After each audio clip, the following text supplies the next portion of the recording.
বাংলাদেশ জাতীয়তাবাদী দলের মহাসচিব মির্জা ফখরুল ইসলাম আলমগীর বলেছেন, এবার তো নৌকা নাই, নৌকা পালাইছে, হাসিনা ভারতবর্ষে চলে গেছে।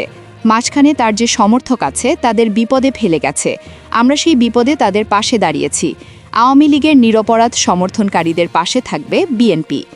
বুধবার বিকেলে ঠাকুরগাঁও ১ আসনের রায়পুর ইউনিয়নের মোলানি বাজার এলাকায় এক পথসভায় এসব কথা বলেন তিনি।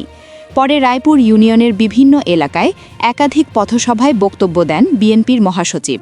হিন্দু সম্প্রদায়ের ভোটারদের উদ্দেশ্যে মির্জা ফখরুল বলেন, হিন্দু ভাইবোনদের পরিষ্কারভাবে বলতে চাই, আপনারা কোনো চিন্তা করবেন না, আমরা আছি আপনাদের সঙ্গে। যারা অন্যায় করেছেন তাদের শাস্তি হবে, আর যারা নিরপরাধ সাধারণ মানুষ তাদের আমরা বুকের মধ্যে রেখে আগলে রাখব। আসন্ন জাতীয় সংসদ নির্বাচন নিয়ে তিনি বলেন, আর মাত্র ১৫ দিন পর নির্বাচন।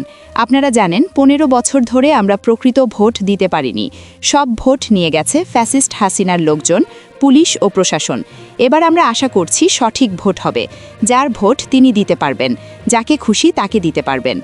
বর্তমান পরিস্থিতি আগের তুলনায় কিছুটা ভালো উল্লেখ করে বিএনপির মহাসচিব বলেন, এখন আমরা একটু স্বস্তিতে আছি, যদিও পুরোপুরি নয়। জিনিসপত্রের দাম অনেক বেড়েছে, তবে আইন শৃঙ্খলা পরিস্থিতি আগের চেয়ে কিছুটা ভালো হয়েছে। এখন এমন একটা সময় এসেছে, রাতে আমরা কিছুটা শান্তিতে ঘুমাতে পারছি। যদি নির্বাচনটা সুষ্ঠু হয়, সবাই ভোট দিতে পারি এবং একটি সরকার গঠন করতে পারি, তাহলে দেশ ভালো পথে যাবে বলে আমি আশা করি। একই ইউনিয়নের ছেপড়িকুড়া এলাকায় আরেক পথসভায় তিনি ইঙ্গিতপূর্ণ ভাষায় বাংলাদেশ জামায়াতে ইসলামীকে সমালোচনা করেন।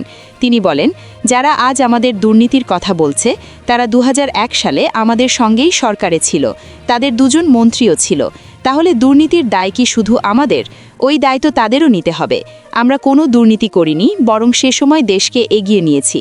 মির্জা ফখরুলের এসব বক্তব্য নির্বাচনের আগে রাজনৈতিক মাঠে নতুন করে আলোচনা ও প্রতিক্রিয়ার জন্ম দিয়েছে বলে মনে করছেন রাজনৈতিক বিশ্লেষকরা।